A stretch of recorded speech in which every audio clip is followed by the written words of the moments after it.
দরজার আওয়াজ হলো না মা? হ্যাঁ কে ও জানি। দেখো তো। ওই শুভ, আরে মা বাবা কালকে রাত্রে খুব মারধর করেছে, আমি চলে এসেছি ওই জন্য। ওঠো না। হঠাৎ কি ব্যাপার? আরে মা বাবা খুব মারধর করেছে, কালকে রাত্রে তোমার সাথে বেরিয়েছিলাম না ঘুরতে। ফোন তো করলে। ফোন করছি, ফোন তো কেড়ে নিয়ে যা, ফোন কোথায় পাবো? এই ব্যাগ ফ্যাগ নিয়ে কোথায় এসছো? আরে আমি এখানে চলে এসেছি, ওঠো না। কোথায় যাবো? চল আমরা কোথাও চলে যাই, এখানে তো মা বাবা চলে আসবে, ওঠো না, চলো না চলে আরে যাই। আমার কাছে পয়সা কই নেই, কোথায় যাবো?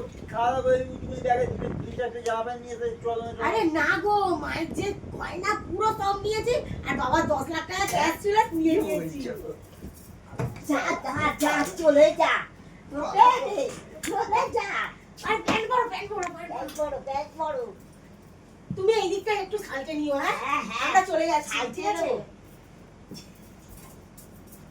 এসে যাবে, তাড়াতাড়ি চলো চলো চলো চলো চলো চলো চলো চলো, আসছি আসছি, সাইডে নিও, সাইডে নিও। আমার চলো সাথে চলো চলো চলো। কোথায় গেছি বলবে না?